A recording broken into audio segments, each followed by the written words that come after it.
Barangay Love Stories. Love Stories. Mga kapuso, lahat tayo ay may kanya-kanyang sekreto. Ilan sa atin ang itinatago ang totoo nilang pagkatao. Meron namang iba na nakakakita ng mga bagay na hindi naman dapat nakikita. Ikaw kapuso, anong gagawin mo kapag minulto ka ng kamag-anak mo para lamang aminin mo ang lihim na iyong tinatago?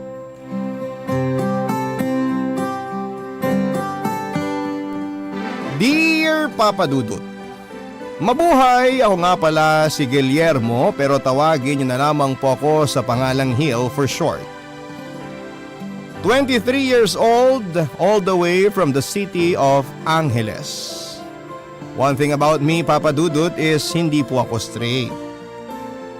Alam ko na po yon since grade 6 at sa kabila nito ay pilit ko pong itinago ang katotohanan. For 23 years ay nagpakapaminta po ako. Isang baklang nagpapanggap na lalaki. Ginawa ko yon dahil alam kong may hirapan akong tanggapin ang pamilya ko kapag sinabi ko ang katotohanan. Relihiyoso po kasi ang pamilya ko at tinataasan nila ng kilay ang mga same-sex couple.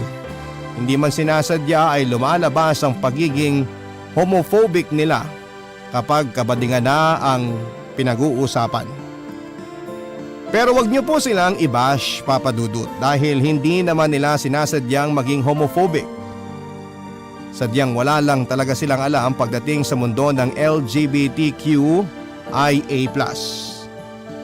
Mababait naman pong tao ang pamilya ko. Marunong silang makisama sa mga nasa paligid nila. Sa katunayan ay marami silang kaibigan at kakilalang bakla. Yun nga lang ay lumalabas ang unintentional homophobic behavior nila tuwing ginagawa nilang katatawanan ang mga bading o tuwing nagme-make face sila kapag nakakapanood ng anything na related sa LGBT. Sa kanila lahat ang tatay kong si Leandro na siguro ang pinakamalala. Pinagalitan nga niya ako minsan noong nagsuot ako ng pink na damit. Para sa babae lang daw kasi ang kulay na yon at ayaw din niya akong makitang nag-i-skincare. Kaya bilang isang Becky ay mas pinili ko na lamang na itago ang sexuality ko. Mabuti na lamang, Papa Dudut, at may nakilala akong mga kaibigan na tanggap ako kung ano ako at handa po akong damayan sa sekreto ko.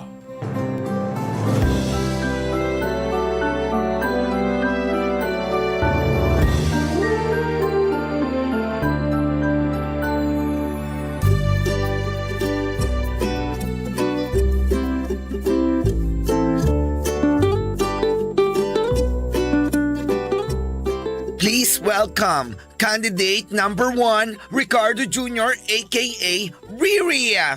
Good evening, everyone and everybody. Standing in front of you is Riri, a 20-year-old stunner all the way from the surfing capital of the Philippines, La Union. Siya nga. Siargao ang surfing capital, hindi La Union. Huh? Siargao ba? La Union ang sabi sa Facebook eh. Surfing capital of the North kasi yon. Mali-mali ka eh. Oh, kasabihan mo na. Okay. Naniniwala ako sa kasabihan na sa panahon ng krisis at pataas ng pataas ang presyo ng langis, maswerte ang mga mangkukulam sa kapis dahil ang gamit nila ay walis. I thank you! Ay, ang galing mo, Bex! Ang galing mo, Bex! Grabe! And last but not the least, candidate number 2, Wilfredito III, aka Turdia! Mabuhay! A pleasant evening to everyone. My name is Sturdy, 25 from the land of longanisa, embutido, tocino, and the rest of processed foods, Mexico, Pampanga. And I believe in the saying that goes like this: Magbiro ka na sa lasing, magbiro ka na sa bagong gising, wag lang sa baklang na wala ng booking.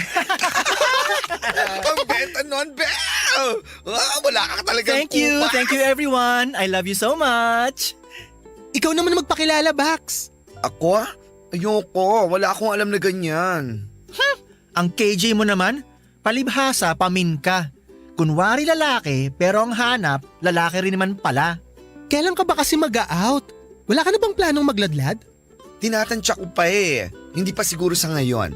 Kailan? Pag-uugod-ugod ka na. Ay, speaking of uugod-ugod, nabalitaan niyo na ba yung nangyari kay Mother Bernie? Oo nga, grabe yun. Hindi pa yata nahuhuli yung gumawa nun sa kanya eh. Bakit? Ano nangyari kay Mother Bernie? Ayun, nag-fly lalo na siya sa heaven. Tegi na siya? Tumpak. Ano nga nangyari? Siya ang barbero ko nung bata ko eh. Nilooban yung valor niya tapos sinaksak siya kasi nanlaban ng lola mo. Grabe naman. Ang saklap naman nun. Nakakatakot na ngayon no. Nagkalat na ang mga masasamang loob. Ang nakakalungkot pa, kailan lang siya nagladlad, tapos ganun pa nangyari. Di man lang niya na-enjoy yung kabaklaan niya. Ilang taon na ba siya? Late 50s ata, malapit na mag-60. Ganun siya katanda nung nag-out siya? Oo, inantay pa kasi niyang mamatay yung tatay niya bago siya umamin na bakla siya. Tapos natsugi rin. Kung kailan kasi thunders na tsaka lang nagkaroon ng lakas ng loob. Ano na kaya ang eksena nila ng pudra niya sa langit ngayon, no? Eh ikaw Hil, gusto mo rin bang matulad kay Mother Bernie? Hindi naman siguro ako aabot sa ganung edad bago mag-out. Paano ko pa mai-enjoy buhay ko kung ganun na ako katanda? Kaya nga sinasabihan ka na namin hanggat maaga pa. Sabihin mo na sa mga magulang mo ang totoo. Nasasayang lang ang oras mo sa pagpapanggap.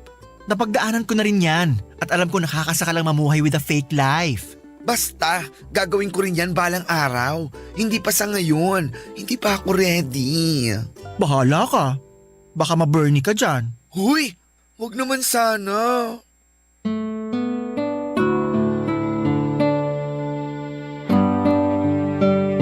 Papa Dudut, hindi alam ng nakakarami pero may isa pa po akong sikreto. Maliban sa pagiging bading ay nakakakita rin po ako ng mga multo. Bata pa lamang ako ay hindi na bago sa akin ang mga nilalang na nakikita ko na hindi naman nakikita ng mga pangkaraniwang tao. Nagsimula po ang lahat noong grade 7 ako. Sa kalagitnaan ng flag ceremony ay bigla na lamang ako nawala ng malay at nagwala. Nang bumalik ang ulirat ko ay sinaniban daw ako. Yun ang kwento sa akin ng mga kaklase ko noon. Matapos ang araw na yon ay hindi na po ako katulad ng dati. Para bang biglang nabuksan ang third eye ko. Nagsimula akong makakita ng mga bagay na hindi naman nakikita ng iba, Papa Dudut, at noong araw na nalaman kong namatay si Bernie ay nagpakita siya sa akin ng gabing yon.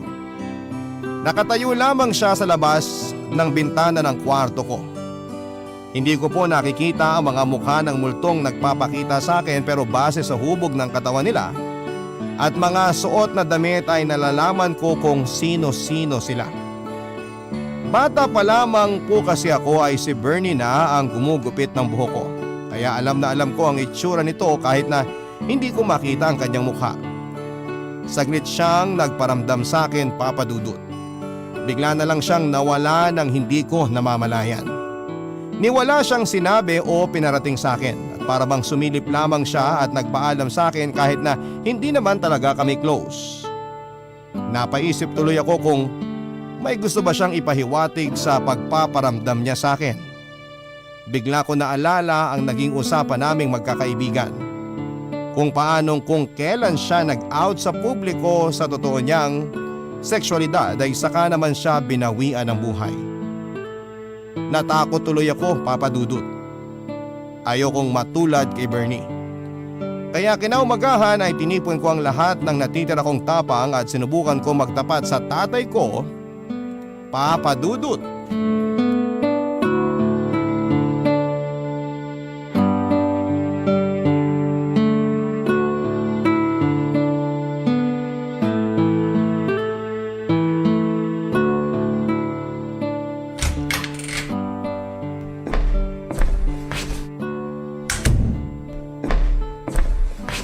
O tay, Maaga yatang natapos inuman nyo ha. Umalis na ako. Sumasakit ang likod ko eh. Gusto nyo masahihin ko? Sige nga. Higa po kayo rito sa sofa.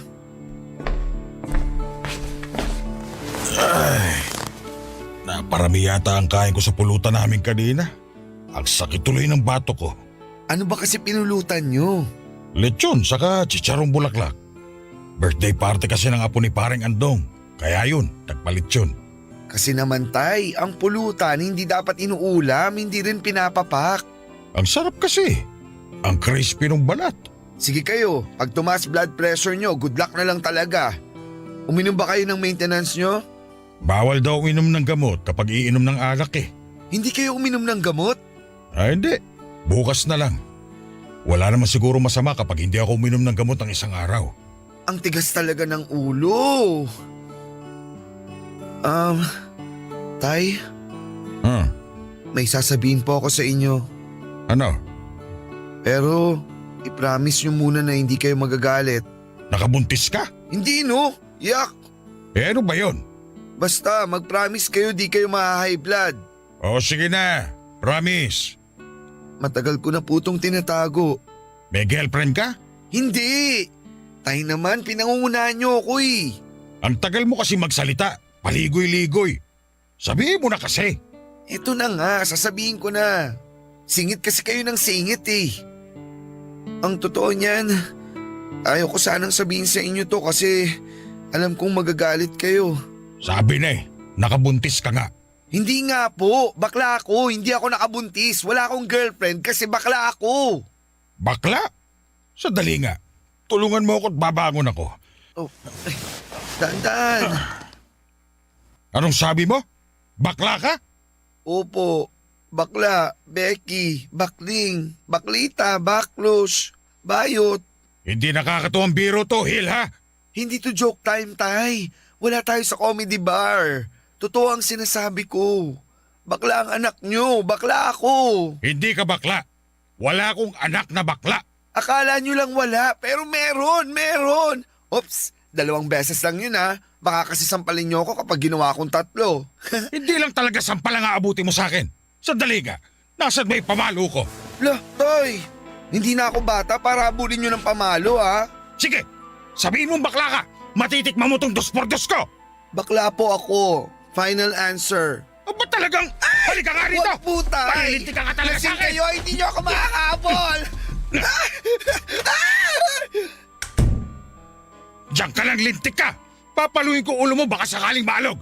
Tignan natin kung di ka maging lalaki. Pag dalamog ka, kapapalo ko sa'yo. Tay, nasa na kayo?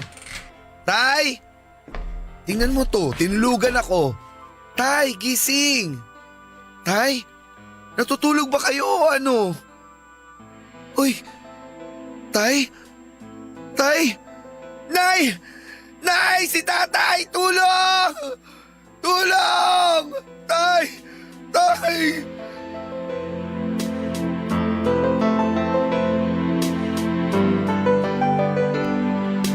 Papadudot binawian ng buhay si tatay ng gabing yon. Inatake raw siya sa puso sa dami ng lechon na kinain niya. Sumabay pa ang kalasingan at init ng ulo nito. Naitakbo pa namin siya sa ospital pero dineklara ng dead on arrival. Wala akong ibang sinisisi sa pagkawala ni tatay Papadudot kundi ang sarili ko. Kung hindi ko lang sana sinabi ang katotohanan ay baka buhay pa ngayon ang tatay ko. Sobrang laki ng pagsisisi ko. Sana ay hindi ko na lamang sinabi ang katotohanan. Kahit na may pagka-homophobic ang tatay ko ay mahal na mahal ko po siya, Papadudot. Nang tanungin ako ng mga kamag-anak ko kung ano ang nangyari ay inilihim ko ang katotohanan. Pinalabas ko na lamang na biglang bumulugta si tatay pagka-uwi nito galing sa inuman. Sinisi ko pa ang lechon na pinulutan niya na siyang naging dahilan ng pag-atake nito sa puso. Dahil po sa nangyari ay naudlot ang plano kong mag-out sa pamilya ko.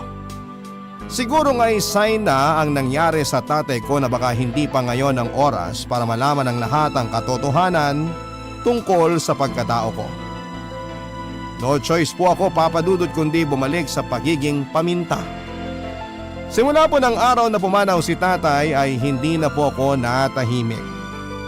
Literal po na hindi ako natahimik dahil ang multo po ng tatay ko ay nagsimulang magpakita sa akin.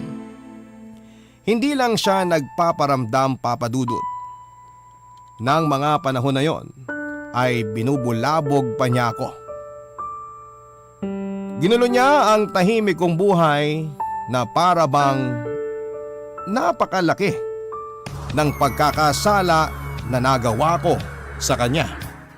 Barangay Love Stories. Barangay Love Stories. Nagsimula ang lahat sa isang panaginip. Hinahabol daw ako ng tatay ko ng 2x2 habang paulit-ulit na isinisigaw na wala siyang anak na bakla. Nagising po akong tagaktak ang pawis at kumakabog ang dibdib. Pagdilat ko ng mga mata ko ay isang anino ang napansin kong nakatayo sa may pinto ng kwarto ko, Papa Dudut. Napabalikwas ako sa kinahihigaan ko at nang suriin ko ulit ang pinto ay wala na ang anino. Pawisan po ako pero nanlalamig ang pakiramdam ko. Alam kong may hindi pangkaraniwang nilalang akong kasama ng mga oras na yon pero hindi ko alam kung saan siya nagtatago. Papa Dudut, sanay na akong makakita ng mga multo pero sa pagkakataong ito ay kakaibang takot ang naramdaman ko. May hinala na kasi akong kung sino ang nagpaparamdam sa akin, walang iba kung hindi si tatay. Para akong sira na mag-isang nagsasalita sa kwarto ko ng mga oras na yon, Papa Dudut. Humingi ako ng tawad kay tatay dahil sa mga nangyari at hindi ko ginusto na atakihin siya sa puso. Pero kahit ganon man ang nangyari ay hindi na talaga mababago ang katotohanang bakla ako. Pagkasabi ko ng mga salitang yon ay dahan-dahang bumukas ang pinto ng kwarto ko kahit na nakalak naman ito.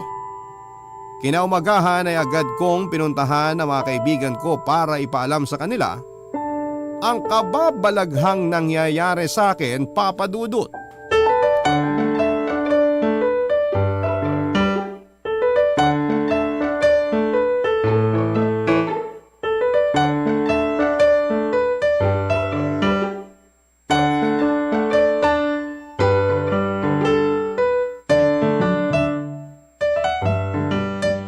Alam nyo, pakiramdam ko, minumulto ako ng tatay ko.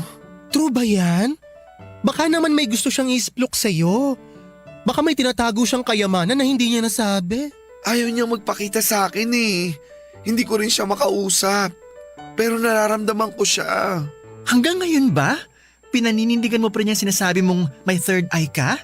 Alam kong hindi ka naniniwala sa mga multo pero totoo tong sinasabi ko. Minumulto talaga ako ng tatay ko. Paano mo naman nasabi? Nakita mo ba yung mismong mukha ng tatay mo? Walang mukha ang mga multo. Basta alam ko lang. Alam ko na siya yun. Hindi talaga ako naniniwala. Ako naniniwala ako sa'yo. Nabasa ko kasi na may eme talaga tayong nakakasama na hindi natin nakikita. Saan mo naman nabasa yan? Sa tabloid. Hulaan ko. Sa comics mo yan nabasa, no? Oo. Kaya naniniwala talaga ako kay Hill na nakakakita siya ng multo. Eh kung hindi ka rin naman isang damukal na boba, fictional yung mga nakalagay sa comics. Palibhasa, yun lang naman kasing alam mong basahin eh. Grabe naman tong mga okray. Eh di fictional na kung fictional. Ano bang ibig sabihin ng fictional? Krompaling kita dyan eh. Alam nyo, kaya minsan ayoko magkwento sa inyo eh. Ayaw nyo kasing maniwala sa akin. Sad boy yarn? Hindi naman kasi totoo yung mga multo-multo na yan. Kaya paano ko maniniwala dyan? Alam mo kung hindi lang talaga kita kaibigan, matagal ko nang inisip na Lucrecia ka, ti. Hindi ako luka-luka, no? Eh bakit ka naman kaya minumulto ng pudra kills mo? Hindi kaya alam na niya na Juding ka? Ang totoo niyan, ay, sekreto lang natin to ha. Dora Bells. Inatake sa puso si tatay ng dahil sa akin. Ha? Totoo ba? Bakit? Ano ba talaga nangyari? Umamin kasi ako sa kanya. Sabi ko, bakla ako. Ayun, nagalit, na high blood, inatake sa puso. Kaya ka pala minumulto. Imbay pala siya sa'yo. Kasalanan mo naman pala eh. Huy, bunganga mo. Tong baklang to masyadong pasmado bunganga. namatayan na nga ng tatay yung tao eh. Mga bakla, wag niyo tong ipagsasabi sa iba ha. Ayoko malaman ng iba na ako ang may kasalanan sa nangyari. Baka mamaya, itakwil ako ng pamilya ko. Huwag kang mag-alala, hindi kami magsasalita. Sa kanya ka lang ba nag-out? Sa nanay mo? Sa mga kapatid mo? Sa kanya pa lang. Matapos na nangyari, hindi ko na ulit gagawin yun, oy. Anong gusto mo? Sumunod din si nanay? High blood din yun eh. Anong plano mo ngayon? Forever ka ng pamin. Hindi ko alam. Mas mabuti na muna sigurong bumalik muna ako sa dati. Baka mas lalong magkagulo kapag nagsabi ako ng totoo. Nagluluksa pa ang pamilya ko eh. Sa tingin mo, nandito ngayon ang pudra mo? Bakla ka! Baka sinundan ka niya rito ha? Ayoko makakita ng multo. Pero pag cute na otako, carry lang siguro ha? Walang multo rito ngayon. Sure ka? Oo, sure ako. Kasi mas matatakot sila sa pagbumuka mo. Wow ha, nagsalita. Ano to, Cryan portion? Char lang. Basta mga Bex, dito muna ako ha. Ayokong tumambay sa bahay, mababaliw ako doon. Ikaw bahala. Magstay ka rito sa boarding house kahit kailan mo gusto.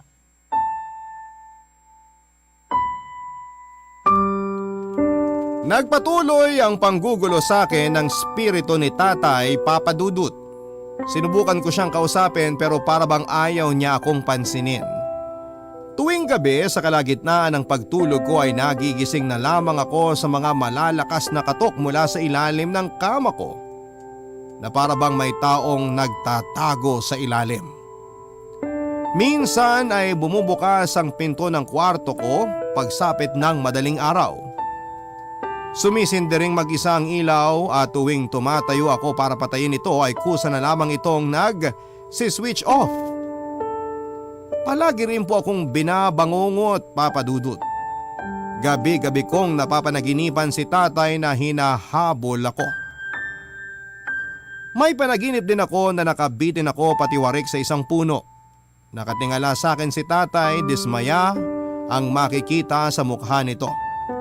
Ang pinakamalala sigurong nangyari sa akin ay noong biglang umalog ang kama ko. Nagpapahinga ako noon, Papa Dudut, habang nanonood ng video sa cellphone ko nang biglang umalog ang hinihigaan ko. Akala ko po noon ay lumilindol pero narealize ko na yung kama ko lang ang gumagalaw. Tumagal din po yun ng halos 30 seconds. Kasabay ng pagtigil nito ay biglang may bumulong sa tenga ko ng salitang bakla. Hindi ko alam kung bakit ako tineterrorize ng spirito ni tatay. Marahil ay galit siya sa akin dahil sa mga nangyari. O hindi kaya ay hindi pa rin niya tanggap na may anak siyang bakla. Hindi ko naman siya makausap ng maayos para sana masolusyonan ang problema at nang matahimik na siya. At dahil sa takot na may mangyari ulit ay 2 araw akong naki-overnight sa boarding house ng mga kaibigan kong sina Riri at si 30.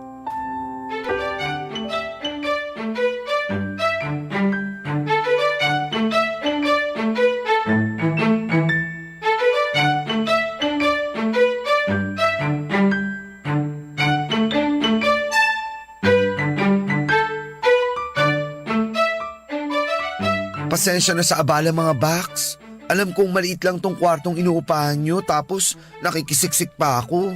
Carry lang. Masaya nga para tayo nagka-camping. Camping? F talaga, Riri? Pikaya yun. Ha? Pinalitan na ba? Hindi ako na-inform. Anong nagka-camping? May campfire ba? May tent? Nasa labas ba tayo? Kahit kailan ka talaga, Riri. Syunga-syunga ka. Magkakasama kasi tayong 3 dito sa kwarto kaya naisip ko na parang camping. Ganon kasi yung feel sa akin Gets ko naman yung point ni Riri. Mali lang talagang ginamit niyang term. Maiba tayo. Bakit ka naglayas sa bahay nyo? Gaga, hindi ako naglayas. Makikitulog lang ako rito pansamantala kasi hindi ko na kaya yung nangyayari sa Balor. Ano bang nangyayari? Nalaman na ba nilang bakla ka kaya hindi na magandang trato nila sa'yo? Ay, parang si Cinderella. Hindi rin maganda trato sa kanya ng stepmother niya Alam mo, Riri, konti na lang talaga. Mamamatay na ako sa konsumisyon dahil sa kaingutan mo. Paano naging Cinderella? Bakla ba si Cinderella? May stepmother ba si Hill? Ang lakas ng tama mo ah. Eh kasi si Oo Cinderella. na, huwag ka na mag-explain. Hindi si nanay ang dahilan, kundi si tatay. Grabe na ang kababalagan sa bahay. Para na ako nasa horror movie sa dami nang nangyayari sa akin. O akala ko ba sanay ka na sa mga multo? Sanay ako sa kanila kapag nagpapakita lang sila. Pero alugin ba naman yung kama ko? Palagi binubuksan yung pinto ko. Pinagtitripan pa yung ilaw ko. Sinong masasanay sa ganong sitwasyon? Kasalanan mo rin naman. Tinegi mo kasi yung pudra Kels mo. Grabe ka. Hindi ko naman ginusto yung nangyari ah. Kasalanan ko ba talaga yon? Huwag mo nang isipin yun. Walang may gusto sa nangyari. Alam mo Riri, huwag ka na nga lang magsalita. Wala ka namang ambag sa usapan eh. Sumasakit lang brain cells ko sa'yo. Bakit? Wala namang masama sa sinabi ko ah. Ay nako, shut up ka na nga Bex. Alam mo Hill, kung totoo man na minumulto ka ng tatay mo… Totoo nga. Teka, patapusin mo muna ako. Kung totoo mang ginugulo ka ng tatay mo, hindi kaya may gusto siyang iparating sa'yo na message? Eh ano naman kaya ang gusto niyang sabihin? Baka gusto ng tatay mo na umamin ka na sa pamilya mo. At kapag sinabi kong umamin, as in lahat-lahat. Yung nangyari sa tatay mo kaya siya namatay, pati yung sexuality mo, and so on. Tingin mo, yun ang gusto niyang iparating? Anong say mo, Riri? Ano? Sabi niyo wag ako magsalita. Grabe ka bakla! Pause ka pero nakakasigaw ka! Ano ba yung bakla? Ba't ka sumigaw? Nandito ba yung tatay mo? May nakikita ka bang multo dito sa boarding house ngayon? Wala! Nagulat lang ako sa itim na pusa dyan sa bintana. Biglang gumalaw. Akala ko kasi staff toy. Puisit ka! Akala ko na kung ano. Pusa yan ng border sa kabilang kwarto. Lagi yan dito kasi pinapakain niya ni Riri. Ikaw, Hil, ha? Kapag ako natege rito, magta-tag team talaga kami ng tatay mo para guluhin ang buhay mo. Papatayin mo ko sa syokot eh. Sorry na. Matulog Ay, na nako. nga lang tayo. Mabuti pa nga. Para tayong tangang nagsisigawan dito. Good night mga backs! Ang totoo niyan, Papa Dudut, ay sinundan talaga ako ng tatay ko sa boarding house nila Riri at 30. Hindi ko na lamang po ito binanggit sa kanila dahil ayokong matakot sila at baka palayasin pa ako. Pero kumpara sa bahay ay naging mahinahon ang pagpaparamdam sa akin ni tatay. Nakatayo lamang siya sa tabi ko habang nakahiga ako sa lapag. Nang gabing yon ay magdamag lamang ako nakatingin sa kisame ng kwarto. Umiiwas na makita ang multong nanonood sa pagtulog ko. Ang naisip ko, Papa Dudut, na malaki siguro ang tampo sa akin ni tatay kung kaya't hindi pa siya makatawid sa sarili niyang mundo. Siguro ay never na niyang matatanggap na bakla ako lalo na't eto ang dahilan ng kanyang pagkamatay. Habang nakahiga ay sinubukan ko ulit na kausapin si tatay. Hindi nagsasalita ang mga multo, Papa Dudut. Nakikipag-usap sila sa pamamagitan ng telepathy. Bigla na lamang pumasok sa isipan ko ang mga bagay na gusto nilang sabihin at parang mga intrusive thoughts na mahirap iwasan. Katulad ng dati ay hindi ako pinapansin ng multo ni tatay. Naisip ko na baka tama nga ang mga sinabi ni 30. Baka kailangan ko na talagang sabihin sa pamilya ko ang totoong nangyari at ang dahilan ng lahat. Sa parang ito, Papa Dudut, ay baka matahimik na ang espiritu ni tatay. Pagka-uwi ko sa bahay ay muli kong inipon ang nakatagong tapang ko at kinausap ko ang pamilya ko para aminin na ang katotohanan sa kanila. Barangay Love Stories. Barangay Love Stories. At ang naramdaman ko, Papa Dudut, habang hinihintay si nanay na makauwi sa bahay. Kaba dahil hindi ko alam kung ako ba ang sisisihin ng pamilya ko kung sakali mang malaman nilang ako ang dahilan ng pagkamatay ni tatay.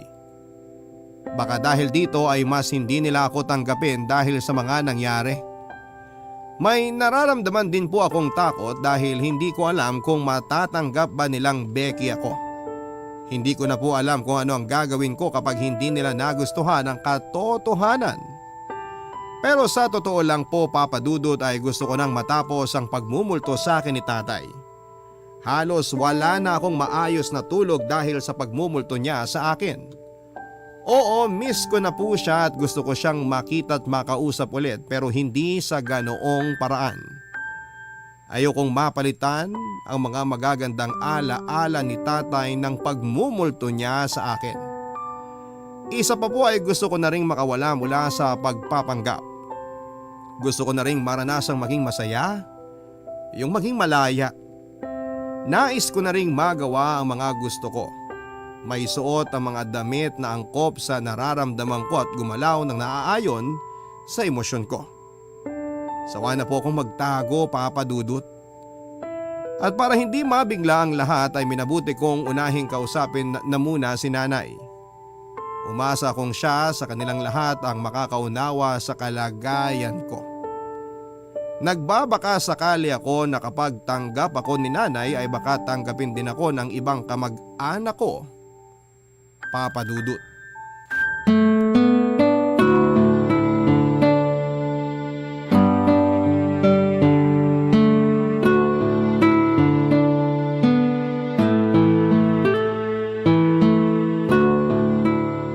Nay, pwede ko po ba kayong makausap?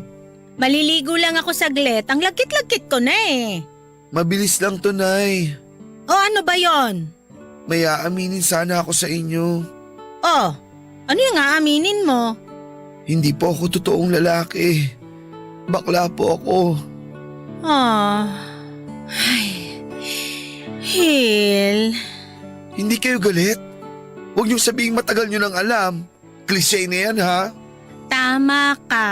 Matagal ko nang napapansin. May hinala. Ayaw mo pang magladlad, di wag.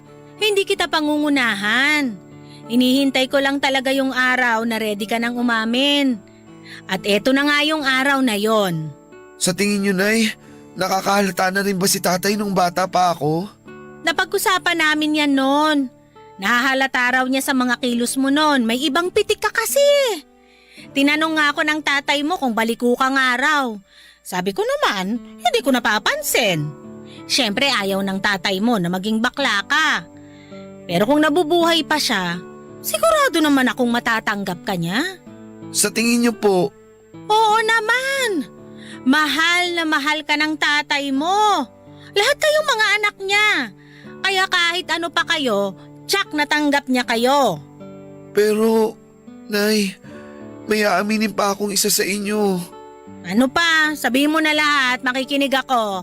Yung pagkamatay po ni tatay, parang kasalanan ko po yata. Ha? Bakit mo naman nasabi yan? Kasi po ang totoo niyan, sa kanya po ako unang umamin. Oh, tapos? Nagalit po siya. Ayaw daw niya ng baklang anak. Tapos, ayun na po, inatake na siya sa puso. Anak, inatake sa puso ang tatay mo kasi hindi siya uminom ng maintenance niya. Lasing siya tapos kumain pa siya ng napakaraming mamantikang pagkain. Hindi mo kasalanan ang nangyari. Pero kung hindi ko po sana ginawa yun, baka hindi po nangyari yun. Wala namang may gusto sa nangyari eh. Hindi mo kasalanan yun. Siguro nagulat lang yung tatay mo. Hindi yun galit, lasing siya nun eh. Kayo po ba, Nay? Hindi po ba kayo galit sa akin? Bakit naman ako magagalit sa'yo? Baka lang galit kayo na bakla ako. Kasi hindi ko po kayo mabibigyan ng apo. Hindi ako galit. May konting dismaya pero may magagawa pa ba tayo? Wala naman, di ba? Ayoko naman piliting kang bigyan ako ng apo kung ayaw mo. Kahit ano ka pa, tatanggapin kita kasi anak kita eh. Sa akin ka nang galing. Kung ano ka, dahil yan sa akin at sa tatay mo kasi dugot laman ka namin. Maraming salamat po, Nay. Maraming salamat dahil naiintindihan niyo po ako. Basta ha, huwag ka lang mag-uwi ng lalaki dito sa bahay. Baka mamaya biglang bumangon yung tatay mo sa hukay. Hay nako, Nay, kung alam niyo lang.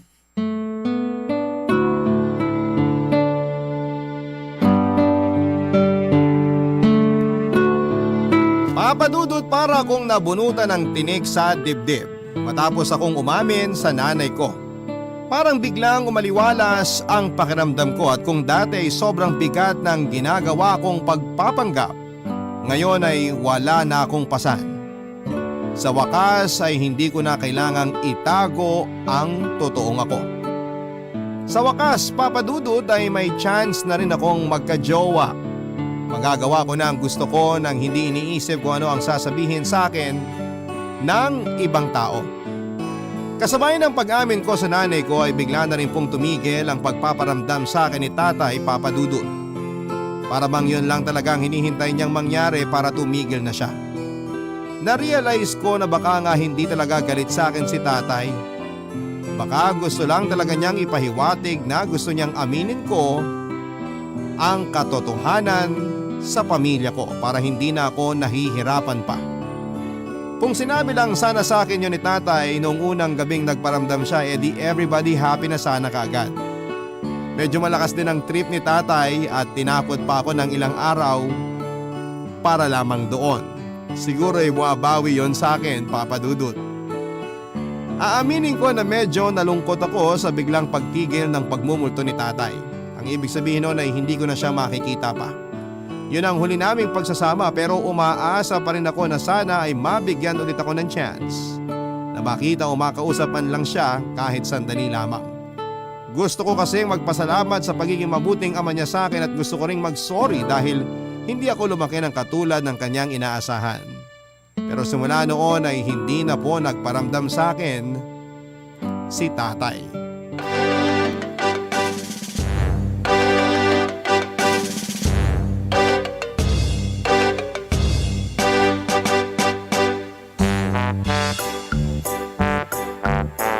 Congratulations naman, Bekla! Sa wakas, certified keki ka na! Pwede ka nang humarvat ng otakong Borta!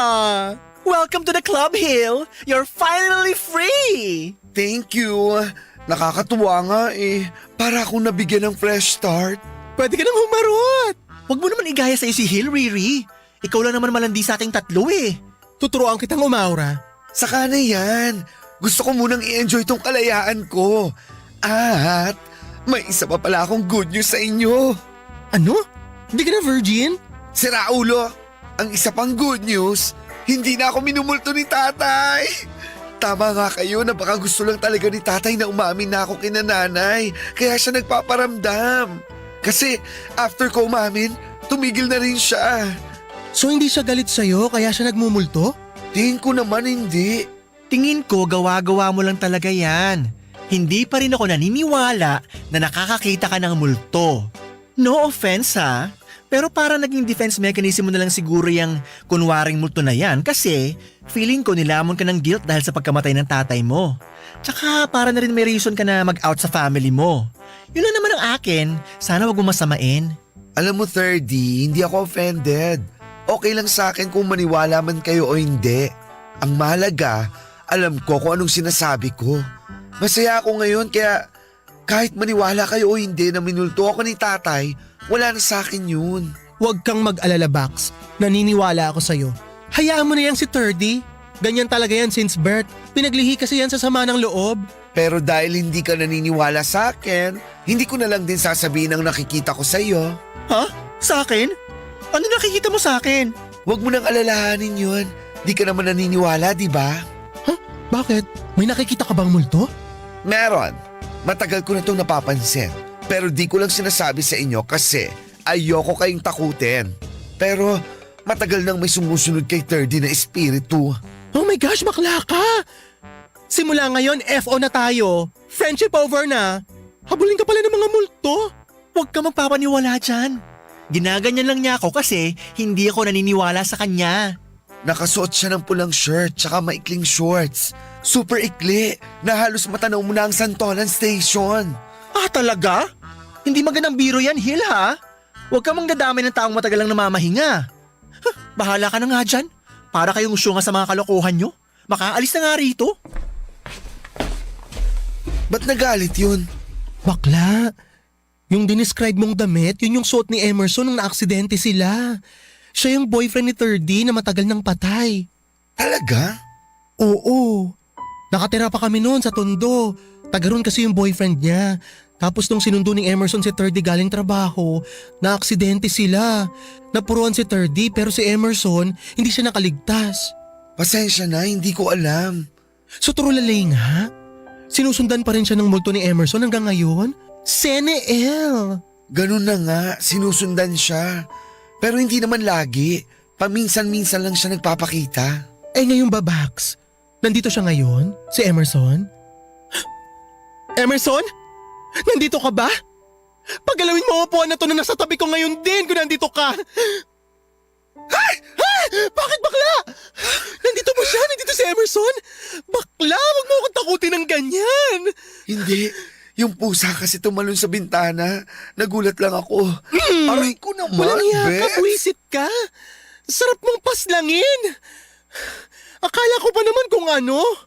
Konti na lang talaga atakihin ako sa puso dahil sa iyo eh. Sarap mong kunyatan. Sisihin mo yung pusa, wag ako. Papa Dudut, masaya ako na sa wakas ay nakuha ko na rin ang acceptance na inaasam ko. Marami pa rin namang mga tao ang hindi tinanggap ang pag-out ko. Sa katunayan ay may mga naririnig pa rin po akong pangiinsulto mula sa paligid ko. Kesyo sayang daw ang lahi. Wala daw kaming silbi, salot lang daw sa lipunan. Hanggang ngayon ay may mga tao pa rin talagang homophobic, mga taong ayaw maging masaya ang kapwa nila. Pero kahit na ganoon, ang mahalaga sa akin ay tanggap po ako ng pamilya ko. Sa ngayon, Papa Dudut, ay meron na po akong boyfriend na isa sa mga sumusuporta sa akin sa bawat desisyon ko sa buhay. Mas lumawak na rin po ang circle of friends ko dahil hindi ko na kailangang magtago pa. Pagdating naman po sa third eye ko ay patuloy pa rin naman po akong nakakakita ng mga kababalaghan.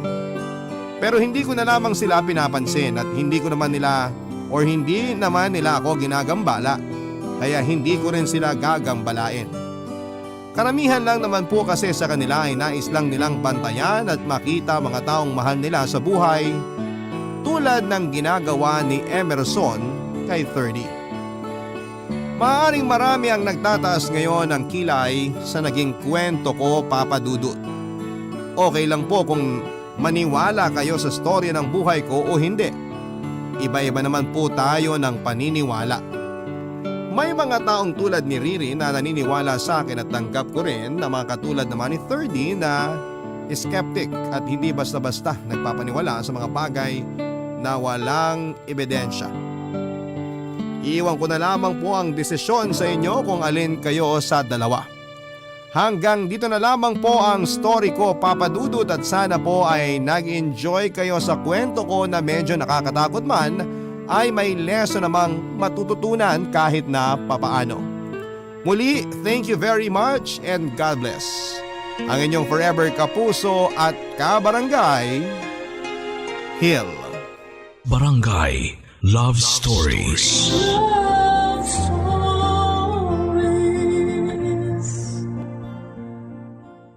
Barangay LS 97.1. 97.1. Number 1. Forever.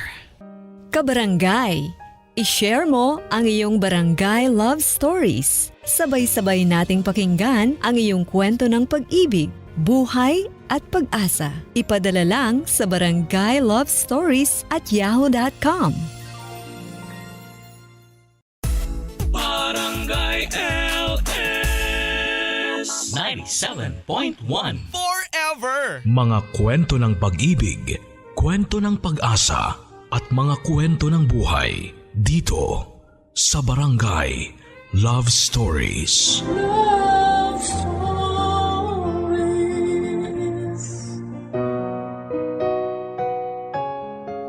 Hindi natin maiiwasan ang mga sakit at kapighatian na pwede nating pagdaanan sa buhay na ito. Pero minsan hindi rin natin akalain na ang mga taong mahal natin ang mananakit sa atin. Ikaw, kapuso, naranasan mo na bang traidorin at lokohin ng mga mahal mo sa buhay? Kapag nagtitiwala tayo sa isang tao ay ibinibigay natin ito ng buo sa kadahilan ng gusto rin nating pagkatiwalaan nila tayo. Kaya lang sadyang meron talagang ipinapanganak na akala mo ay mabuti pero puro lang pala pagbabalat kayo. At sa huli bigla ka na lang sasaksakin ng patalikod. Ganyan ang karanasang nais ibahagi ng ating letter sender ngayong araw na si Angela. Dahil hindi lang isang tao ang trumaydor sa kanya, kundi higit pa roon dahilan para tuluyang gumuho ang mundo niya. Handa ka na bang makarelate sa kanya, kapuso? Alamin natin yan sa mga kwento ng pag-ibig, buhay at pag-asa sa nangungunang Barangay Love Stories. Dear Papa Dudut, sabi nila, paghihilumin daw ng panahon ang sakit na dulot ng mga sugat ng kahapon. Na darating din ang araw na unti-unting mabubura sa puso natin ang lungkot, bighati at kabiguan na minsang naranasan natin. Pero hindi pala yon totoo. Dahil kahit 15 taon na ang nakakalipas simula nang mangyari sa akin ang kwentong nais kong ibahagi, ay aminado ako na meron pa ring mga gabi na hindi ako nakakatulog ng mahimbing, lalo na kapag bumabalik ito sa aking alaala. Tawagin niyo na lamang po ako sa pangalang Angela, 43 years old at tubong Tarlac. Nadiskubre ko ang inyong programa nang minsan ako makapakinig ng isa sa inyong tampok na storya noon, kaya naman naging avid listener niyo na ako, Papa Dudut.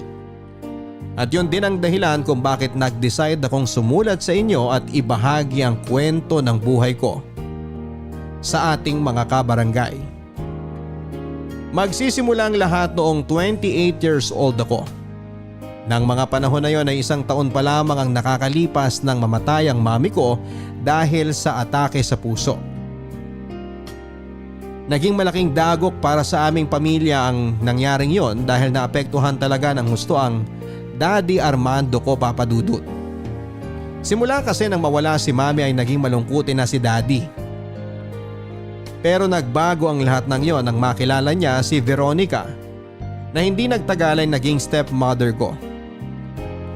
Alam ko na hindi pa ganoon katagal simula nang mawala si mami, pero nang napansin kong napapasaya naman ni Veronica si Daddy ay hindi na rin ako tumutol pa nang magdesisyon silang magpakasal. Tumagal ng halos 6 na buwan ang pagsasama nina Daddy at Veronica bilang mag-asawa nang mapansin kong napapadalas ang pagtatalo nila. Noong una, hindi ko masyadong pinagtutuunan ng atensyon ang nangyayari sa kanilang dalawa. Dahil busy ako sa aking sariling trabaho bilang sales assistant sa isang private company sa lugar namin. Kaso napansin ko na naging malungkutin muli si Daddy, lalo na tuwing nagtatalo sila ng stepmother ko, Papa Dudut.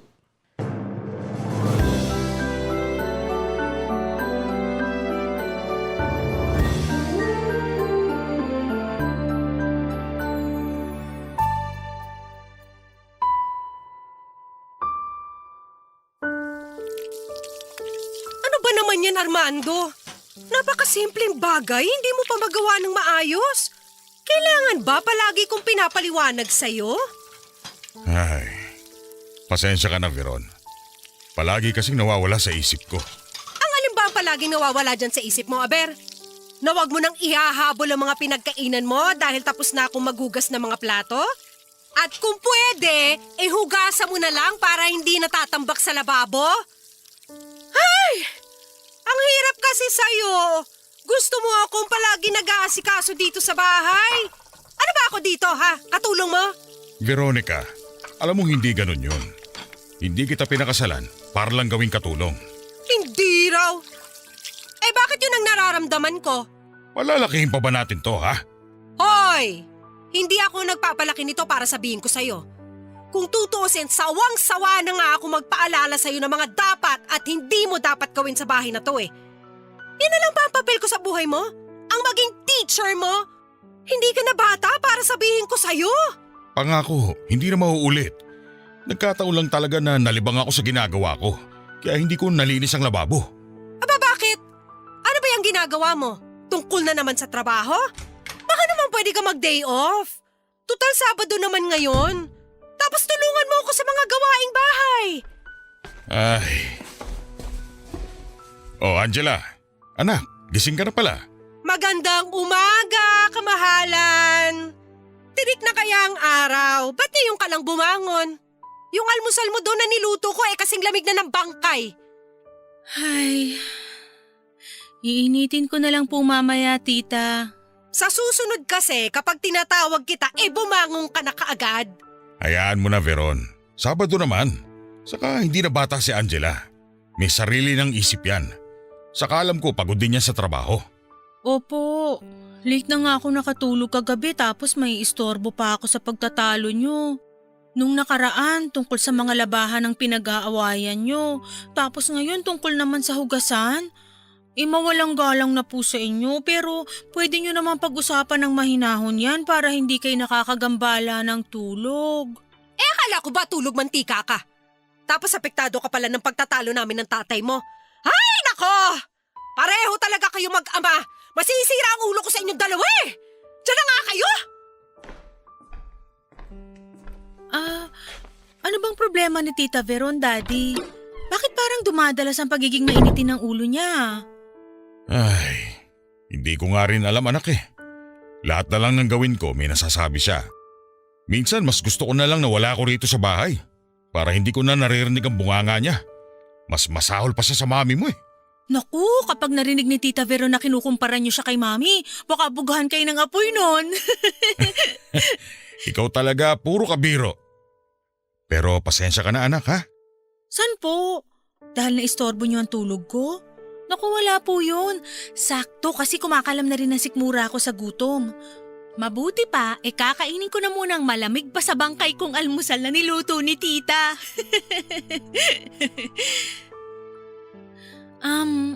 Dad, okay lang po yun. Hindi naman po ito ang unang beses na nag-asawa kayo, di ba? Kaya kung hindi naman importante yung tinatalak sa inyo, pasok sa isang tenga, tapos labas naman dapat sa kabila.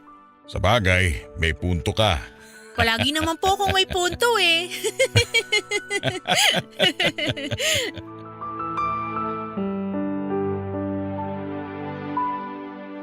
Kahit na nakangiti si Daddy, alam ko na dinaramdam niya ng gusto ang simpleng sagutan nila ni Veronica. Hindi yon ang unang beses na nakita kong balisa ang daddy ko matapos nilang magtalo ng stepmother ko, Papa Dudut. Ganon na ganon din kasi siya lalo na noong mga panahong kamamatay pa lang ng mami ko. Kaya naman nakaramdam talaga ako ng awa para kay Daddy at inis naman para kay Veronica. Papa Dudut, sa totoo lang ay ayoko talagang pakialaman ng relasyon nilang mag-asawa dahil matatanda na sila. Alam na nila ang tama at mali at kung may hindi man sila pinagkakasunduan, ay mas dapat nila itong pag-usapan ng mahinahon para ayusin ang kung anuman ang problema nila. Kaya lang hindi ganon ang nangyari. Nagkataon naman na solong anak lamang ako kaya wala rin akong mapagsabihan ng frustration ko sa buhay namin. Maliban na lang sa boyfriend kong si Peter, Papa Dudut. Nang mga panahon na yun ay 2 taon na kaming magkarelasyon ni Peter. Isa siya sa mga taong nag-welcome noon sa akin sa kumpanyang pinagtatrabahuhan ko at siya rin ang naging mentor ko. Naging magkaibigan nga kami at sa huli ay nagkaibigan. Pero hindi alam ng daddy ko ang relasyon namin ni Peter dahil masyado siyang protective sa akin, Papa Dudut. Tapos namatay pa ang mami ko kaya naman nawala na rin sa isipan ko noon na ipakilala sa mga magulang ko ang boyfriend ko. Tapos, alam mo ba nung isang araw, tungkol naman sa kung sino ang dapat maghugas ng pinggan namin na pinag-aawayan nila. Grabe, di ba? Oo nga. O tapos ano pa? Narinig ko pa na nagagalit kay Daddy si Tita Veron dahil raw ginagawa siyang katulong sa bahay. Samantalang parang nga siyang donya kung umasta. Akala ba niya hindi ko alam na puro lang siya cellphone kapag nasa trabaho si Daddy? Social media dito, social media doon. Paano mo naman nalaman na panay cellphone at social media lang siya, ha? Bakit? Nag-install ka na rin ba ng CCTV camera sa bahay nyo para malaman ang aktibidades ng stepmother mo? Paano kung sabihin kong oo? Seryoso? Umabot ka na sa ganong level, babe? Astig! Ahati ka rin no. Syempre biro lang. Palagay mo sa akin may oras para magpa-install ng ganun hindi nga ako maganda ugaga sa trabaho ko sa opisina. Tapos kapag nasa bahay naman ako, hindi naman ako makapagpahinga dahil sa kanilang dalawa. Babe, daig pa nila ang mga bata. Base naman sa mga kwento mo, mukhang hindi naman ganoon kaseryoso ang pagtatalo ng daddy at stepmother mo. Tipong normal lang sa mag-asawa. Kung magiging katulad nila tayo kapag naging mag-asawa na tayo, baka magdalawang isip akong pakasalan ka. Tingnan mo tong taong to. Gumaganti ka ba? Kasi inisar kita tungkol dun sa CCTV camera? Oo, bakit ba? Dapat lang sa'yo yan. Masyado ka kasing mapang-asar eh. Babe naman eh. Oo na, joke lang. Magagawa ko ba naman yun sa'yo? Pero sana kung ano man yung dahilan ng madalas nilang pagtatalo maayos na. Kahit kasi mababaw at mukhang simpleng bagay lang, nakikita kong naapektuhan si Daddy. Si Tita Veron siguro hindi kasi siya tong panay talak ng talak. Ayoko rin naman na lagi silang pinapakailaman kasi nga matatanda na sila eh. Ay, minsan tuloy naisip kong bumukod na lang ng bahay. Dahil hindi na sapat yung dingding ng kwarto ko para hindi marinig ang panenermo ni Tita Veron kay Daddy. Ay, pambihira talaga. Tiisin mo na lang muna, babe. Alam ko naman na ayaw mo ring mapalayo sa daddy mo. Kaya kahit gusto mong bumukod na lang, di mo rin siya matitiis. Alam mo, tama ka dyan, babe. Kaya nga habaan mo na lang ng tripling ulit ang pasensya mo para wala nang gulo. Ano pa nga ba? Wala namang perpektong pamilya. Tsaka hindi rin naman ako tumutol nang pakasalan niya si Tita Veron dahil nga nakikita ko namang masaya siya. Saka ayoko rin kasi ng drama, no? Ang dami na ngang drama sa paligid eh. Dadagdagan ko pa ba? Ang kailangan ngayon pasensya. Saan ba nakakabili nun? Magpapanik buying talaga ako. Ikaw talaga? Puro kakalokohan. Kumain na nga lang tayo. Mabuti pa. Medyo nagugutom na din kasi ako sa kakarante. Papadudot matapos naming mag-usap ni Peter ay aminado akong gumaan talaga ng husto ang pakiramdam ko. Palibhasa alam na alam din ng boyfriend ko kung ano ang sasabihin para ako kumbinsihin na mas habaan pa ang pag-intindi sa sitwasyon namin sa bahay o estado ng relasyon ni na Daddy at Veronica. Naisip kong may punto nga naman si Peter at hindi maganda kung makikigatong pa ako sa away nila na mag-asawa. Sa halip ay gumawa na lamang ako ng paraan para naman magkasundo sila. At bilang unang hakbang ay tinulungan ako ni Peter na mag-isip ng magandang gimmick na pwedeng gawin ni Daddy para naman masurpresa niya ang stepmother ko. Lalo pa nga na malapit na ang birthday nito. Papadudot na pasarap nga ang kwentuhan namin ni Peter kaya naman hindi na namin namalaya ng oras. At dahil likas na may pagka-gentleman ang boyfriend ko kaya nagdesisyon siyang ihatid ako sa amin. Nung una tutol pa ako dahil hindi ko pa nga pinangahasang isama si Peter sa bahay namin dahil hindi pa alam ni Daddy na may boyfriend na ako. Pero wala na rin naman akong nagawa noon dahil mapilit si Peter. Kesyo gusto raw niyang makasigurado na ligtas akong makakauwi sa amin at mas mapapanatag siya kung siya mismo ang maghahatid sa akin. Sa huli ay wala na rin akong nagawa, Papadudot. Nang makaalis na si Peter matapos niya akong ihatid ay akala ko ay ayos na ang lahat dahil mukhang wala namang nakapansin sa pagbaba ko sa kotse niya. Pero mali pala ako dahil nakita pala kami ni Daddy. Nang mga panahon na yon ay akala ko ay pagagalitan ako ng Daddy ko, Papadudot.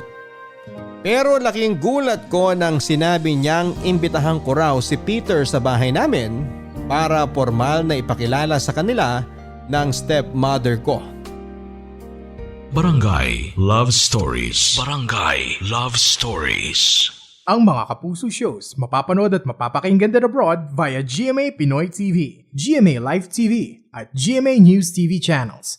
Para mag-subscribe, visit www.gmapinoytv.com.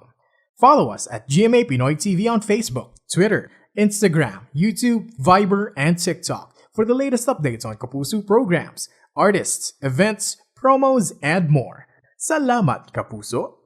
Barangay Love Stories. Barangay Love Stories. Papadudot tulad nga ng sinabi ng Daddy, kinausap ko kagad si Peter para ipaalam sa kanya na gusto siyang makilala ng personal ni Daddy at ni Veronica. Natawa pa nga ako dahil inamin sa akin ni Peter na kinabahan daw siya kasi yon ang unang beses na makikilala niya ang magulang ko. Pero sinabi ko na lang sa kanya na magandang pagkakataon na rin yon upang magkalapit ang loob nila ni Daddy, bagay na sinang-ayuna naman ni Peter. Papadudot mabilis ngang lumipas sa mga araw at sumapit ang linggo na mismong araw ng pagpunta ni Peter sa bahay namin. Nang makita nga niya ang daddy ko ay kaagad siyang nagmano rito. Ganon din ang ginawa niya nang lumabas naman mula sa kusina ang stepmother ko. Masasabi kong tila nabunutan ako ng tinik sa lalamunan nang sa wakas ay makilala nga ni daddy si Peter. Kasi sino ba naman ang hindi makakaramdam ng labis na kasiyahan lalo pat nakikita kong naging maayos naman ang una nilang pagkikita. Siyempre nang maghapunan, inasahan ko na tatanungin nila si Peter. Mabuti na lang dahil napaghandaan naman ng boyfriend ko ang mga isasagot niya. Kung ganon, matagal na pala kayo ng anak ko. At hindi ka man lang naglakas loob na magpakita sa akin. Kung hindi ko pa nakita noon na inihatid mo si Angela, hindi ko pa malalaman na may boyfriend na pala siya. Dad naman akala ko ba hindi mo kami sisermonan ni Peter? Nagsorry naman kami. Hindi ko naman kayo pagagalitan. Ang akin lang, bakit kayo naglihim? Si Angela ba legal sa inyo? Kilala ba siya ng mga magulang mo ha? Opo. Nakilala na po si Angela ng mama at papa ko. At okay naman po sa kanila ang relasyon namin. O mabuti kung ganon. Kasi iho, alam mo ang gusto ko lang naman mapunta sa isang mabuting lalaki ang anak ko. Nag-iisang anak ko yan si Angela. Kaya naman ayoko talagang may kung sinong mananakit sa kanya. Kahit ikaw. Opo. Hindi ko po magagawang saktan si Angela, tito. Pangako po. Kahit na hindi po ako perpektong lalaki, gagawin ko po ang lahat para maging masaya ang anak nyo. Hindi ko po siya hayaang umiyak. At sa abot ng aking makakaya, poprotektahan ko po siya. Ganyan nga ang gusto ko marinig mula sa'yo, Peter. Kahit paano, mapapanatag na ako dahil nakatagpo na ng lalaki mag-aalaga sa kanya tung unika iha ko. Makasingit lang sa usapan nyo ha. Pareho na namang nasa tamang edad yang sina Peter at Angela. Kumakababy ka naman sa anak mo, Armando. Beron, masisisi mo ba ako? Nag-iisang anak ko si Angela. Siyempre gusto ko lang yung magagandang bagay ang mangyari sa kanya. Ewan ko lang ha. Kasi kung ako talaga ang mama ni Angela, approve na agad sa akin to si Peter. Wala nang tanong-tanong. Kitang-kita mo naman sa kanya na responsable siyang lalaki. Tsaka tingnan mo, ang ganda ng katawan niya. Mukhang mapoprotektahan talaga niya ang anak mo, no? Kaya pwede ba? Huwag ka na masyado mag-alala. Magtiwala ka na lang sa future manugang mo. Manugang ka agad, tita. Ikakapakilala ko pa nga lang sa inyo kay Peter Uy, bakit? Duda ka pa ba na siya ang magiging asawa mo? Hindi naman po sa ganun. Hindi naman pala bakit iba ang tono mo? Alam mo, Angela, kung ako ang girlfriend ni Peter, hindi ko na siya papakawalan. Kumbaga sa mga isda sa dagat, good catch na siya. Kaya kung ako sa'yo, pagkatapos ng dinner natin, pag-usapan na natin kung kailan ang kasal nyo. Sa inyo ang suporta ko at boto ko. Kasal? Parang ang bilis naman yata nun, Veron. Di ba parang masyado pang maaga para pag-usapan natin yon? Daddy, mukhang nagbibiro lang naman po si Tita Veron. Tita naman, huwag kayong ganyan. Kung may sakit sa puso si Daddy, baka inatake na siya. Oo nga, tita. Ay nako! Pare-pareho kayong killjoy Mabuti pa kumain na tayo. Huwag na natin sirain na magandang gabi na to. Kain ka lang ng kain ha, Peter? Masarap yan. Luto ko yan. Pagkatapos nga ng hapunan ay niyaya ni Daddy si Peter na manood ng TV sa sala namin. Tapos ay napansin ko na lamang na parang may seryoso silang pinag-uusapan. Na sa bandang huli ay inamin sa akin ng boyfriend ko na sinabi raw sa kanya ni Daddy na aalagaan at iingatan niya ako. Wag na wag din daw niya akong sasaktan dahil si Daddy ang makakalaban niya. Aaminin kong labis na nagalak ang puso ko nang malamang kong kinausap pala ni Daddy nang masinsinan si Peter papadudot. At bukod doon ay hindi rin niya minasama ang paglilihim ko ng halos 2 taon sa relasyon namin ni Peter. Naisip ko nga ng mga panahon na yon na baka panatag naman si Daddy sa boyfriend ko kaya pinagkatiwala niya ako rito. Sa katunayan, papadudot ay maging ang stepmother kong si Veronica ay napansin kong naging close ka agad kay Peter. Masaya naman ako dahil naging mainit ang pagtanggap nila sa aking boyfriend. At ang nakakatuwa pa nga doon ay mama at papa na rin ang tawag ni Peter sa kanila.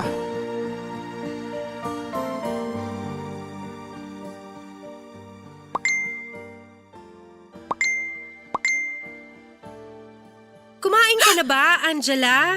Ano ba yan, tita? Nagulat naman ako. Kakakape mo yan. Bawas-bawasan mo kasi. Oh, ayan, umiinom ka na naman. Pambihira, pati ba naman pag inom ko ng kape pinagbabawalan pa? Ako naman ang bumibili ng kape dito sa bahay Ano? May sinasabi ka ba dyan? Wala po, Tita Veron. Sabi ko, babawasan ko na lang po ang pagkakape para di na ako nagiging nervyosa. Pero sana bawasan nyo rin yung bigla-bigla na lang kayong sumusulpot. Ewan ko sa'yo. Para kang daddy mo. Pareho kayo nakakabwisit. Sobra naman po kayo, tita. Totoo naman Angela, may itatanong pala ako. Tanong lang naman. Parang sa tono nyo mukhang seryoso yan Ay naku, tignan mo to. Wala pa nga eh. Nakakabwisit ka talagang babae ka. Tita naman, parang di na kayo mabiro. Ano po ba yung itatanong nyo kasi? Tungkol sana kay Peter. Ano pong tungkol sa boyfriend ko? Napansin ko lang kasi na parang ang tagal na simula nang dinala mo siya rito sa bahay. Yung totoo, kayo pa ba o hiniwalayan mo na siya? 'Di ba? Sabi ko naman sa'yo, good catch na si Peter. Hindi naman po kami naghiwalay ni Peter. Tita, masyado naman kayong advance mag-isip dyan. At kaya hindi ko siya dinadala dito sa bahay palagi, nag-a-adjust pa lang po kami na legal na kaming pareho sa mga pamilya namin. Hayaan niyo sa susunod isasama ko uli si Peter dito. Aba, mukhang botong-boto nga kayo sa kanya para sa akin Oo. Kaya nga dalhin mo siya palagi rito sa atin para lalo rin silang maging close ng tatay mo. At syempre, kami rin. Ano ho? Ang sabi ko, dalhin mo ang boyfriend mo sa birthday ko. Para naman makita rin siya ng daddy mo, no? Kahit wag na kayo mag-abala pang bumili ng regalo, ayos lang ako. Ano, Angela? Aasaan ko yan, ha? Sige po, mukhang magandang idea nga rin po yan para naman masanay si Peter dito sa atin. Siya, sige. Asikasuhin ko lang ang pananghalian natin. Ano ba ang ulam ang gusto mo? Ginaganahan ako magluto eh. Sa totoo lang ay napaisip ako nang banggitin ni Veronica ang tungkol sa boyfriend kong si Peter Papadudut. At aaminin kong namangha ako nang siya pa mismo ang nagsabing iniimbitahan niya si Peter sa birthday celebration niya. Noong ko naisip na gano'n na pala ka-welcome si Peter sa amin, bagay na labis kong ikinagalak. Nang muli kong imbitahan ng boyfriend ko na pumunta sa bahay namin ay kampante na siya at hindi na gaanong kabado tulad ng unang beses na tumungtong siya sa amin. Para sa akin ay nakakatuwa yon dahil hindi na namin kailangan mag-alala na baka may ibang makaalam sa aming relasyon. Lalong-lalo na ang daddy ko dahil nang mga panahon na yon ay masasabi kong nagustuhan talaga si Peter ng pamilya ko. Pero nang dumating ang araw ng birthday celebration ng stepmother ko ay doon ko na nga rin napansin na mas madalas niyang kausapin si Peter kaysa sa iba niyang bisita na di hamak naman na mas malapit niyang kaibigan. Papadudut bukod doon, napapansin ko rin na panay himas ni Veronica sa braso at hita ng boyfriend ko. At kapag tinitignan ko naman si Peter para malaman ang reaksyon niya ay lumalabas na mukhang hinahayaan lang niya ang malikot na kamay ng stepmother ko. Ayokong mag-isip ng marumi, Papadudut, dahil baka mali lang ako ng interpretasyon sa sitwasyon. Baka kaya mukhang walang pakialam si Peter sa ginagawa sa kanya ng stepmother ko ay dahil hindi niya talaga binibigyan ng manisya ang mga himas nito. Kaya naman nag-decide ako na baliwalain na lamang ang mga nangyayari. At para hindi masira ang araw na yon ay nanahimik na lamang ako, Papadudut. Pagkatapos nga ng birthday celebration na yon ng stepmother kong si Veronica, aaminin kong nakalimutan ko na ang kung anumang isipin ko ng mga araw na yon. Palibhasa, mas pinagtuunan ko na lamang ng pansin at atensyon ng kaganapan, gayon din si Peter na matapos makipag-usap kay Veronica ay agad akong hinanap. At hanggang sa matapos nga ang party ay parang kambal tuko na kaming hindi mapaghiwalay. Nagdaan ang ilang araw hanggang mag-isang linggo. Muli kong napansin na napapadalas na naman ang pagtatalo ni na Daddy at ni Veronica. Nandyang wala silang araw o oras na pinipili para magsagutan at magbatuhan ng masasakit na salita. Aminado ako na naapektuhan na talaga ako sa walang humpay nilang pag-aaway. Ngunit imbes na gumaan ang nararamdaman ko ay mas lalo pa nga itong nagatungan nang mamukat-mukat ay mapansin ko na lamang ang biglang panlalamig sa akin ni Peter. Madalas ay dinadahilan ng boyfriend ko na busy siya sa trabaho kapag niyayaya ko siyang magkita naman kami, Papa Dudut. Bukod doon ay nabawasan na rin ang oras namin sa isa't isa. Ultimo ang pag-uusap namin sa telepono ay nagiging madalang na. Hindi naman sa pagiging clingy, Papa Dudut. Pero nasanay kasi ako na si Peter ang takbuhan ko para kahit papaano ay makahinga ako sa problema ng daddy ko at ng stepmother ko. Kaya nga naisip kong kumprontahin na siya. Ay, babe, ano ba yun? Anong ano ba yun? Ngayon na nga lang tayo nagkita ulit tapos parang wala ka pang kagana-ganang kausap? Aba kanina pa ako salita ng salita dito kaso mukhang hindi ka naman nakikinig. Ang layo ng iniisip mo eh. Kitang-kita ko yung bubble sa ulo mo. Sorry na. Wala lang talaga ako sa wisyo ngayon eh. Saka sinabi ko naman sa'yo, di ba? Ikaw lang tong nagpupumilit na magkita tayo. Di ka makaintindi. Alin ba kasi ang dapat kong intindihin ha? Ilang araw ka na kayang missing in action. Tapos akala ko matutuwa ka dahil nagkita tayo ngayon pero kabaligtaran pa yung reaksyon mo? Ay, bakit mo ba kasi ako ini-Indian lately ha? Ay, di ba? Sinabi ko na sa'yo na busy nga ako sa trabaho. Alin ba doon ang di mo naiintindihan? Ikaw din naman nun kapag busy ka tapos gusto ko makipagkita. Pero hindi ka naman pwede. Di ba inuunawa ko? Ngayon ako naman sanang intindihin mo. Babe, naiintindihan ko naman. Siguro masyado lang akong nasanay na palagi kang nakakausap tungkol sa mga bagay-bagay. Kaya nung dumalang, yun, nalungkot na talaga ako. At pakiramdam ko iniiwasan mo na ako. Ay, babe naman eh. Gaano mo na ba ako katagal na boyfriend ha? 1 buwan? 2? Ipapaalala ko lang sa'yo na bumibilang na tayo ng taon. Saka matanda na rin tayo. Dapat, mas nilalawakan na natin ang pag-intindi natin sa isa't isa. Kung makapagsalita ka kasi parang nakukulangan ka sa atensyon. Saka, ano ba yung bagay na gusto mong sabihin sa akin? Yun pa rin bang tungkol sa pagtatalo ng daddy at stepmother mo? Para namang bagong bagay pa yun, babe. Aba, masisisi mo ba ako? Masyado na silang nakaka-frustrate. Akala ko titigil na sila pero parang lalo lang silang lumala. Di ko alam kung sino sa kanilang may problema. Napapagod na akong pagpasensyahan sila. Kung hindi mo sila iintindihin, sino pang iintindi sa kanila? Pamilya mo sila. Unless, putulin mo ng tuluyan ang connection mo sa kanila. Saka ka palang matatahimik. Bakit naman ganyan ang tono ng pananalita mo, ha? Hindi mo naman kailangang sabihin pa yan dahil gusto ko lang maglabas ng sama ng loob sa'yo. Kaso mukhang lalo mo lang pinasasama ang loob ko. Yung totoo, sa trabaho ka lang ba talaga busy? O baka naman meron pa, sabihin mo na. Gusto mo talagang malaman? Busy rin ako sa pamilya ko. Para lang malaman mo, meron din ako sariling problema sa bahay. At ang mama ko, nitong nakalipas napansin ko na lang na madalas maglambing sa akin. Kesyo, puro na lang daw ako trabaho at jowa. Sila naman daw ang pagtuunan ko ng atensyon. Kaya naman ayun, pinagbibigyan ko. Minsan na naman maglambing sa akin si mama eh. Anong masama doon ha? Kung hindi maayos ang pamilya mo, wag mo naman sanang sirain ang relasyon ko sa pamilya ko. Aaminin kong nakonsensya ako dahil pinag-isipan ko ng hindi maganda si Peter, Papa Dudut. At kahit na hindi ko intensyon ay lumabas pa rin na napaka-clingy ko sa kanya. Sa totoo lang ay hindi ko naman balak na magpaka-kontrabida at agawin ang atensyon ni Peter sa kanyang pamilya. Lalong-lalo nga sa kanyang mama, Papa Dudut. Lalo pat alam ko kung gaano niya kamahal ito. Kaso napansin ko na lang na lalong naging malayo kami sa isa't isa ni Peter at kahit na anong pag-intindi ang gawin ko sa sitwasyon ay dumarating pa rin sa punto na nabobobo akong unawain ang mga dahilan niya na kesyo magkasama nga sila ng mama niya sa isang partikular na event o masyado silang naging abala sa pagbabanding nila.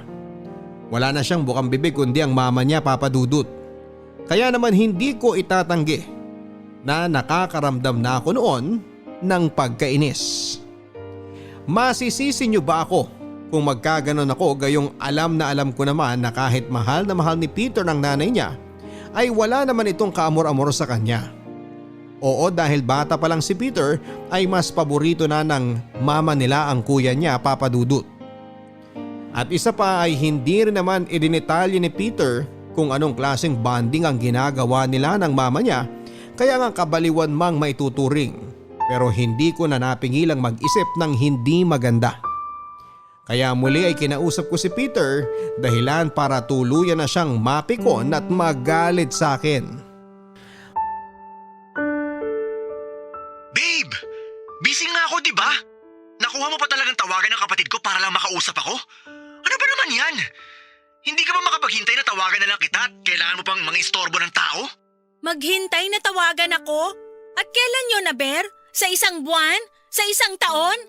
Masisisi mo ba ako kung sa kapatid mo na lang ako nakisuyo, ha? Makapagsalita to para namang ibang tao ako. Ipapaalala ko lang sa'yo na girlfriend mo ko, no?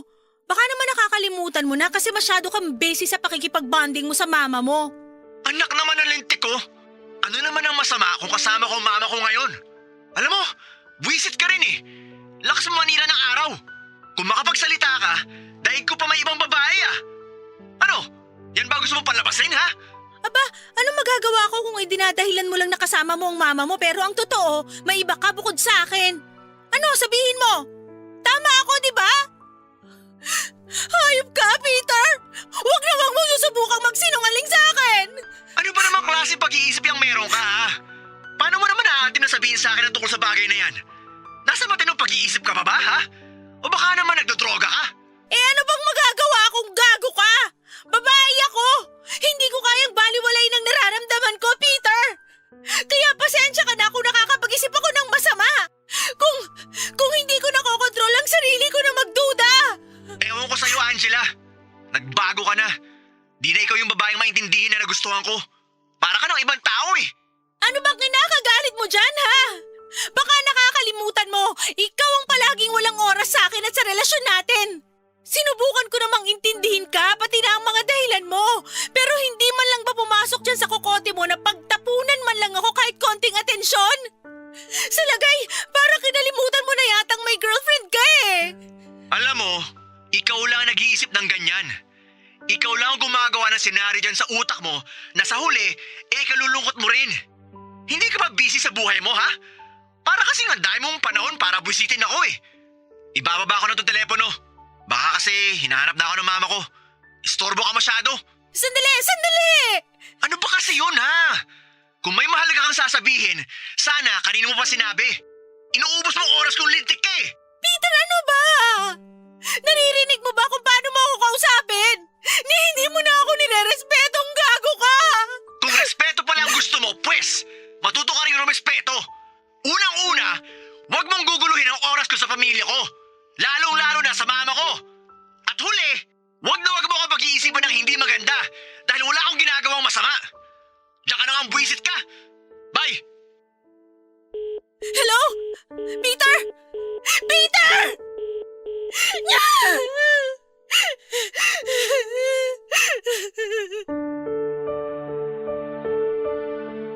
Papa Dudut, pinangatawanan nga ni Peter na wala siyang ginagawang mali.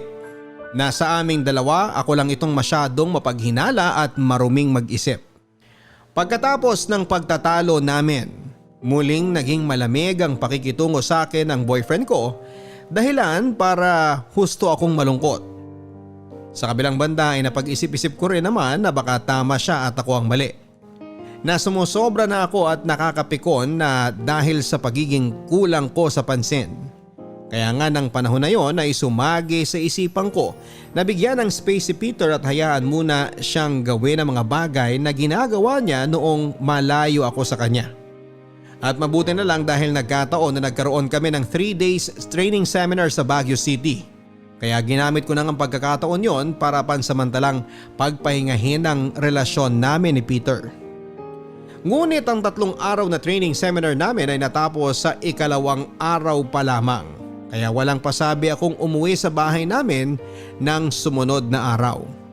Kaso laking gulat ko nang makitang nakaparada sa garahe namin ang motorsiklo ng boyfriend ko, Papa Dudut. Doon na nga ako biglang nilamon ng kaba kaya naman nagdire-diretso na ako papasok sa bahay namin at naabutan ko kang nasa sala si Daddy. Ngunit kung paano siya gulat na tila nakakita ng multo nang tumambad ako sa harapan niya ay mas masahol pa doon ng hilakbot na naramdaman ko nang marinig kong umuungol sa kwarto nila ni Veronica ang boyfriend ko, Papa Dudut. At nang buksan ko nga ang pintuan ay kitang-kita ng mga mata kong hubot-hubad si Peter habang nakapatong sa stepmother ko. Barangay Love Stories. Barangay Love Stories. Ang mga Kapuso shows mapapanood at mapapakinggan din abroad via GMA Pinoy TV, GMA Live TV at GMA News TV channels. Para mag-subscribe, visit www.gmapinoytv.com.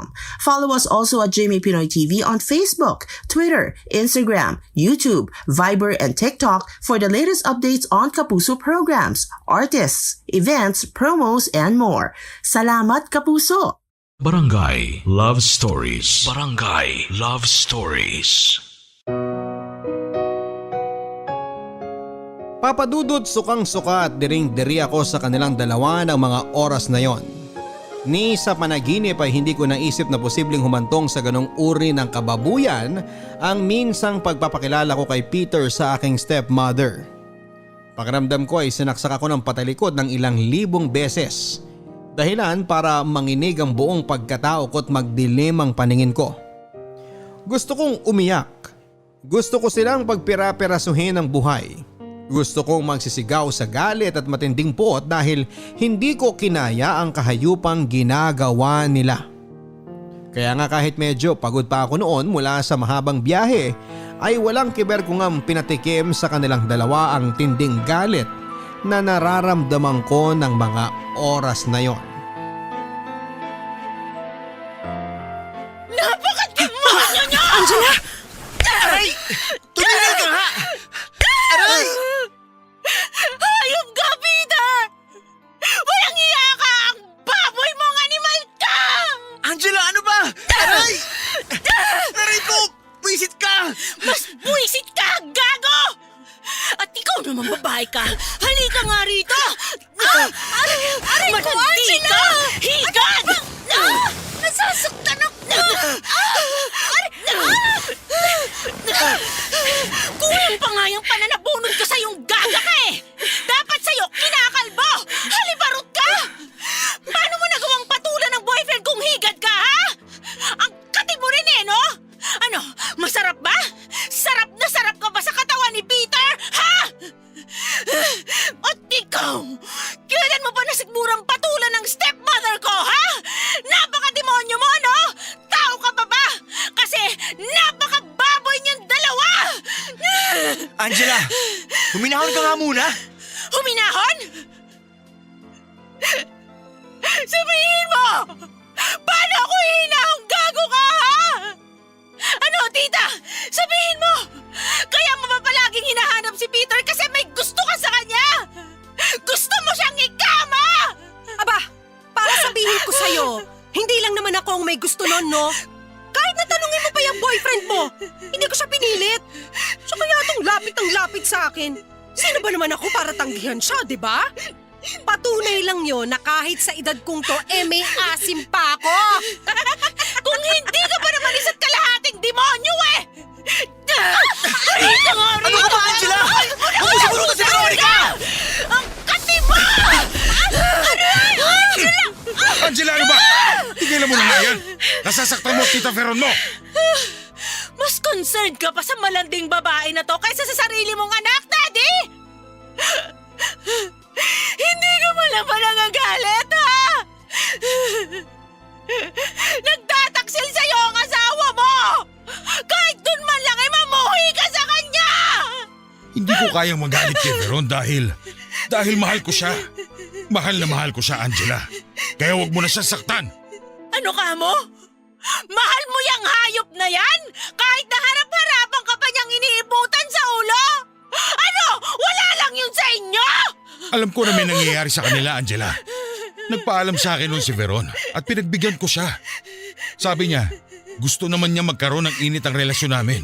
At bukod dun, nagbanta siyang iiwan ako kapag hindi ko pinagbigyan ng kahilingan niya. Kaya nga sumang-ayon na lang ako nang sabihin niya sa akin na gusto niya si Peter. Angela anak, intindihin mo naman ang daddy. Alam mo naman na ayoko na ulit masaktan, hindi ba? Ayoko na ulit maiwan. Kaya nga kahit masakit sa akin, pikit mata ko na lang na hinahayaan ang milagrong ginagawa nila. Hindi ako makapaniwalang magagawa mo to sa akin na sarili mo pang anak! Ni hindi na kita kayang tingnan ng diretsyo dahil galit na galit ako sa'yo! Pare-pareho kayong kampo ni Satanas! Kumakadrama naman to si Armando. Akala mo hindi nag-enjoy noong may nangyari sa ating tatlo, aba? Wag nga ako, Armando. Todo bigay ka pa nga sa performance mo noon. Umabot pa nga tayo ng round 5, di ba? Kaya bago ka magmalinis dyan, sabihin mo ang totoong kwento. Hayop ka talaga! Manahimik ka na! Hindi ko na nga kinaya ang bugso ng damdamin na nangibabaw sa akin ng sandaling yon, Papa Dudut. Parang gusto ko nang mamatay ng mga panahong yon dahil sa labis na galit, kalungkutan at pagkadismaya. Sino ba naman kasing matutuwa, hindi ba? Hindi lang ang boyfriend kong si Peter ang nagtaksil sa akin. Pati ang stepmother ko na pinagkakatiwalaan ko ng gusto at pinanggap sa pamamahay namin, pero mas lalo lang akong nangihina dahil kasama rin nila sa kademonyohan nila ang daddy ko. Akala ko ba mahal ako ng daddy ko? Pero bakit hinahayaan niyang umabot sa ganon ang lahat? Ganon na ba siya binulag ng labis na pagmamahal sa maling tao para kahit na akong anak niya ay taluhin niya? Papa Dudut, akala ko sa mga pelikula lang nangyayari ang mga ganong uri ng tagpo, pero maling-mali pala ako. Sana kasing tibay na lang ako ng bidang karakter sa mga kwento para alam ko kung paano naman maging malakas sa mga sitwasyong katulad nito. Dahil nga sa halo-halong damdamin ng mga sandaling yon ay hindi ko na alam kung paano pahaharapin ang mga taong importante sa akin. Papa Dudut, lalo na si Peter, gulong-gulo talaga ako. Humingi ng paliwanag ang puso ko kung paano niya naatim nasaktan ako nang walang pag-aalinlangan. Pero pagod na ako ng mga panahon na yon, kaya naman naisip kong umalis na lamang muna sa amin. Kaso ay hinabol ako ni Peter para pigilan. Angela! Sandali! At saan mo planong pumunta, ha? Malalim na ang gabi. Baka mapano ka. Bitiwan mo nga akong animal ka! Huwag mo akong hawakan dahil diring-diri ako sa iyong gago ka! Ano ka mo? Nag-aalala ka ba sa akin? Tarantado ka pala eh! Sa palagay mo ba mabibilog mo pa ang ulo ko sa mga ganyang salita mo? Anong akala mo sa akin? Ganun ka tanga? Para paniwalaan na may pakialam ka nga sa akin? Angela naman, huwag naman sanang ganito. Pwede naman natin pag-usapan ng maayos eh. Parang tulad ng dati na ginagawa natin kapag meron tayong hindi pagkakaintindihan. Alin pa bang gusto mong upuan at pag-usapan natin, ha? Gusto mo bang ibida sa pagmumuka ko na mas magaling sa kama ang stepmother ko kumpara sa akin kaya pinatulan mo siya? Bakit, Peter? Mas nasasarapan ka ba sa kanya kapag niluluhurang ka niya? Ano? Totoo, di ba? Mas tinatayuan ka yata kapag siya ang kasex mo eh. Ang dudumi niyo rin, no? Aminin mo na! Huwag ka nang mahiya, total nahuli ko naman kayo sa akto! Narinig ko pa nga yung mga ungol mong gago ka eh! Angela, magpapaliwanag ako, please. Ano ba bang dapat mong ipaliwanag, ha? Pwede ba? Ayoko nang marinig ang kahit na anong sasabihin mo kasi wala rin namang kwenta eh! May pasabi-sabi ka pa doon na busy ka sa pamilya mo, sa mama mo, pero ibang mama naman pala pinagkakabalahan mong tarantado ka! Si Veron na lumapit sa akin. Inakit lang niya ako, maniwala ka! Ang kapal din naman ang pagmumukha mong magmalinis pa sa harap ko, no? Samantalang pare-pareho kayong marurumi nila, Daddy! Akala ko ba mahal mo ako? Pero bakit mo naman ako sinaktan ng ganito, ha, Peter? Nagtiwala ako sa iyo ng buong buo para lang durugin mo ng gusto. Kaya sabihin mo, paano pa kita pagkakatiwalaan uli? Paano pa kita